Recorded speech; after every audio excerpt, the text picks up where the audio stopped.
अस्सलाम वालेकुम। आज हम ये कुछ क्वेश्चंस हमें गिवन है, दो फंक्शंस है, इनकी हमने डोमेन और रेंज फाइंड करनी है। अब देखें, प्रीवियस लेक्चर में हमने देखा था कि डोमेन क्या होती है और उसके बाद हमने देखा था रेंज क्या होती है। Domain means all possible values of x, means आपको कोई फंक्शन अगर गिवन है x y equal f of x इस फॉर्म में, तो इसमें जो हम all possible values of x means जो एक्स हम इसमें पुट कर सकते हैं कि फंक्शन अनडिफाइंड ना हो, तो उसको उसकी डोमेन कहते हैं।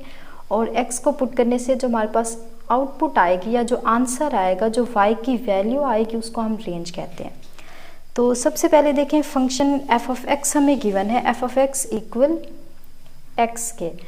It means F of X को हम लिख सकते हैं Y is equal to x.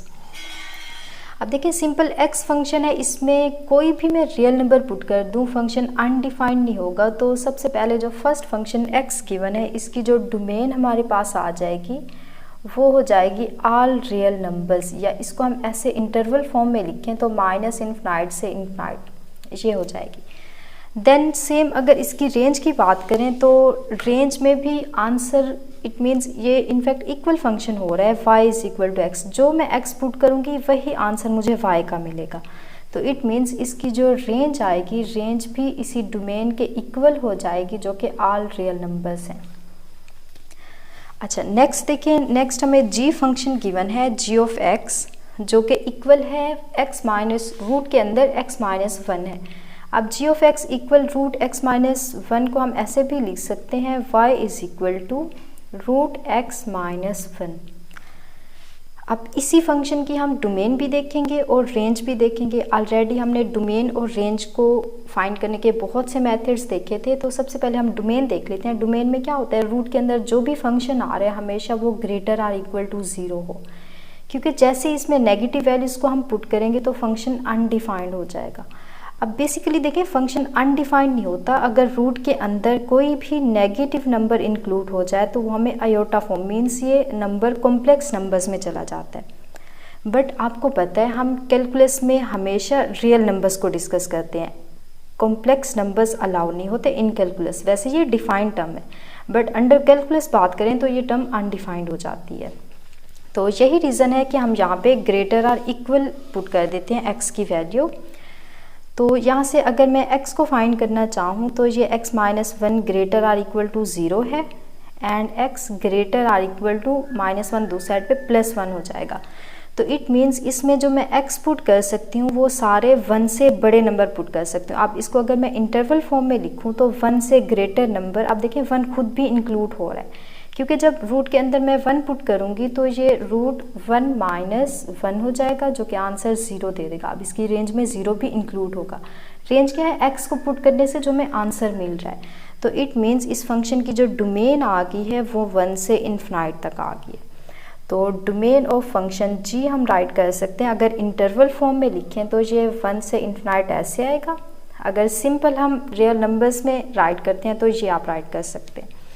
अच्छा, अब इस फंक्शन की अगर रेंज को देखें तो रेंज में वैसे तो काफ़ी सारे मेथड्स हैं, आप अप्लाई कर सकते हैं, बट इस एग्जांपल के थ्रू अब जो सबसे इजी मेथड ये है कि कुछ लिमिटेड वैल्यूज़ पुट करके आप इसको चेक कर लें। कैसे कि अगर मैं यहाँ डोमेन में से 1 को पुट किया तो आंसर देखें 0 आ रहा है, और अगर 2 पुट करूँगी 0 से बड़ा नंबर।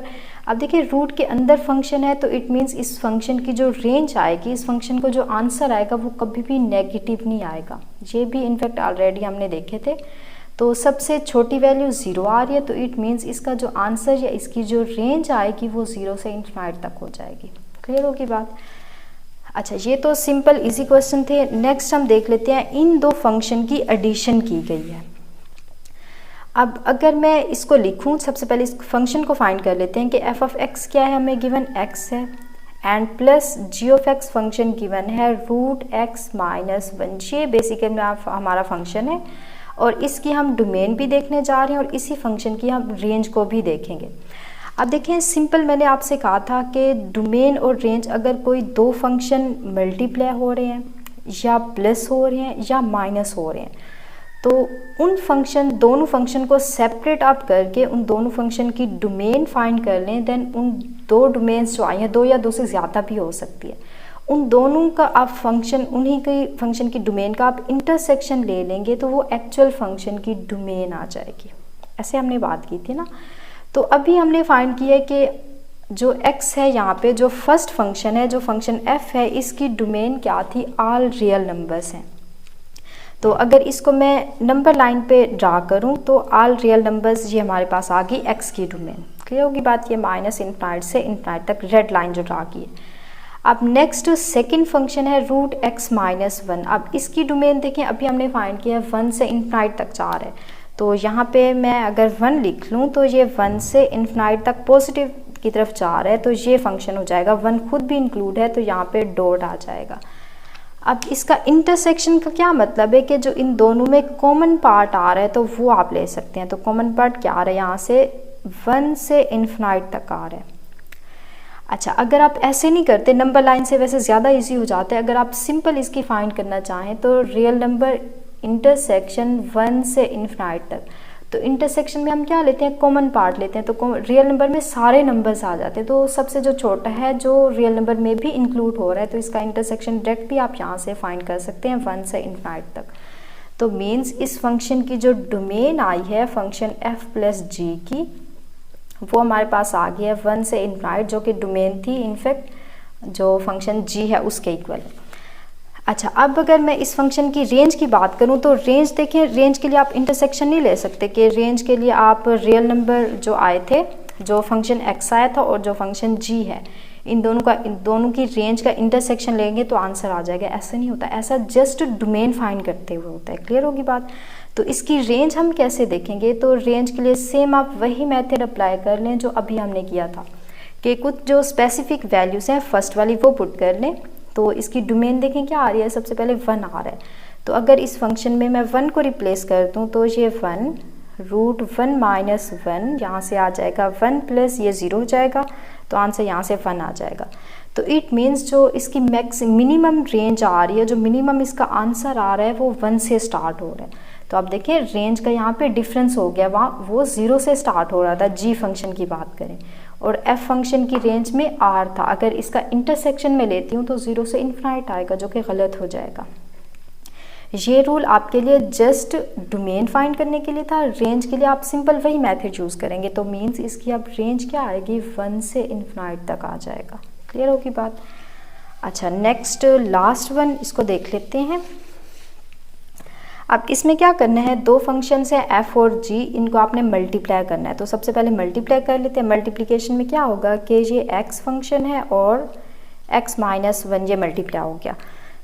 अब देखें इसकी डोमेन, अब मैंने आपसे कहा था कि डोमेन के अंदर हम दोनों फंक्शन, दो या दो से ज़्यादा फंक्शन है, मल्टीप्लाई हो रहे हैं, डिवाइड हो रहे हैं। इनफैक्ट डिवीजन में भी कुछ और एक्स्ट्रा रूल आ जाते हैं। जस्ट मल्टीप्लिकेशन, एडिशन और सब्ट्रैक्शन में अगर आ जाता है तो उन दोनों फंक्शन की आप जो डोमेन है उसका इंटरसेक्शन ले लें।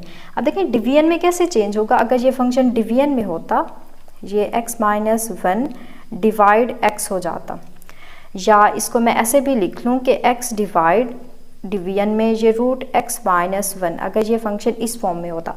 अब देखिए हमारी डोमेन के अंदर हमने कहा था कि दोनों फंक्शन की इंटरसेक्शन ले लें, तो इनफैक्ट इसकी डोमेन भी यही बन जाएगी। ये किसकी बात हो रही है, मल्टीप्लिकेशन में और एडिशन में और सब्ट्रैक्शन में, तो देखें सेम आ गई है। बट जब डिवीजन की बात हो रही है, अगर मैं कहती हूँ इनकी सेम आएगी तो डोमेन में देखिए हमने 1 इंक्लूड किया है। बट जब ये डिवाइड होगा तो यहाँ मैं 1 पुट करती हूँ, जब 1 माइनस 1, ये तो आंसर 0 दे देगा, जो कि फंक्शन यहाँ पे अनडिफाइंड हो जाए। हाँ, आप इंटरसेक्शन ले सकते हैं। इंटरसेक्शन लेने के बाद अब जस्ट ये देख लें कि जो डिवाइजर वाली टर्म है वो 0 ना हो। अब अगर इस फंक्शन की आपको डोमेन फाइंड करनी है तो जस्ट सेम वही आंसर आएगा, इसमें जस्ट आप 1 इंक्लूड नहीं कर सकते।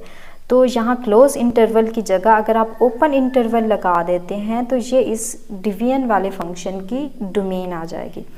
और इस पे क्या इफेक्ट पड़ेगा, इसमें देखें 0 हम इंक्लूड नहीं कर सकते, इसमें 0 इनफैक्ट इंक्लूड है भी नहीं, तो इसकी डोमेन सेम यही बनेगी 1 से इनफाइनाइट तक। लकीली यहाँ पे सेम बन रही है, लेकिन हमने इसको देख लिया ये सेम नहीं बन रही। तो जब भी डिवीजन की बात है, इंटरसेक्शन लेने के बाद आप एक और स्टेप करेंगे कि जो डिवीजन में है हमारा फंक्शन वो 0 ना हो। जिस वैल्यू पे भी वो 0 हो रहा है उसको आप उसमें से माइनस कर दें, उसमें से उस इंटरवल में से हटा देंगे। क्लियर होगी बात। अच्छा, ये तो हो गई जस्ट सिंपल डोमेन की बात। अब अगर मैं कहती हूँ इस फंक्शन की रेंज को फाइंड करें, तो रेंज को फाइंड करने का अगेन सेम वही मेथड कि आप इस फंक्शन के अंदर कोई स्पेसिफिक वैल्यू पुट कर दें कि डोमेन में देखिए 1 इंक्लूड हो रहा था। तो अगर मैं इस फंक्शन में 1 को पुट करती हूँ x की जगह, तो ये 1 रूट में 1 माइनस 1, तो ये 0 हो जाएगा पूरा। तो मीन्स अब इसकी मिनिमम वैल्यू जो है वो 0 से स्टार्ट हो रही है, और जो रूट होता है वो हमेशा हमें पॉजिटिव आंसर देता है। तो इट मीन्स अब 0 से इन्फिनाइट तक ऑल नंबर्स जो इसके आ जाएंगे वो इसकी रेंज में इंक्लूड हो जाएंगे।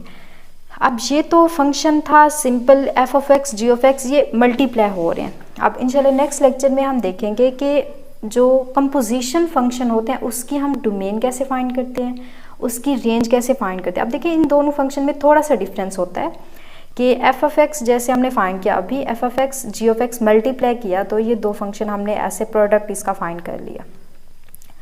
बट जो कंपोजिशन फंक्शन होगा उसको हम देखेंगे इंशाल्लाह नेक्स्ट देखेंगे कि f of g of x होता है। किसी फंक्शन f के अंदर कोई भी आपको f of g of x भी फाइंड कर सकते हैं, और इसका अगर हम g of f of x find करना चाहें तो ये भी हो सकता है, बट दोनों का आंसर सेम नहीं आएगा। मल्टीप्लिकेशन में क्या होता है, मल्टीप्लिकेशन में आंसर हमेशा सेम आता है। पहले आप फंक्शन f लिखें, बाद मीन्स ये कम्यूटेटिव होता है एक लिहाज से देखें तो। फंक्शन f डॉट g करूँ या मैं g डॉट f करूँ तो ये बात सेम ही है। बट जब इसी को हम कंपोजिशन फंक्शन में देखेंगे तो हम देखेंगे कि ये दोनों फंक्शन जो है इक्वल नहीं होंगे। इसमें f फंक्शन के अंदर g फंक्शन इन्वॉल्व हो रहा है और इसमें g फंक्शन के अंदर f फंक्शन इन्वॉल्व हो रहा है। क्लियर होगी बात। अब जो इस फंक्शन को हम फाइंड करेंगे, चलो थोड़ा इसको देख भी लेते हैं कि f फंक्शन जो आ रहा है, f फंक्शन हमारे पास क्या था, ये x है। अब ये फंक्शन जो हमें ये कहता है कि f फंक्शन के अंदर g को रखना है, मींस जहाँ पे आपको x देखें ऐसे होता है ना कि f ऑफ y जो होता है वो f ऑफ x होता है कि फंक्शन के अंदर x इन्वॉल्व हो रहा है। तो इसमें x की जगह पूरा फंक्शन आ गया, तो मींस x की जगह मैं पूरा फंक्शन g रख दूंगी, जो कि आंसर में हमें अगेन x माइनस 1 रूट ये फंक्शन देगा। अब ये लकीली यहाँ पे g function f of g of x के इक्वल आ गया, बट हर बार ऐसा नहीं होगा। क्लियर होगी बात। तो चलें इंशाल्लाह इसको डिटेल में नेक्स्ट लेक्चर में देखेंगे। ओके, अल्लाह हाफिज़।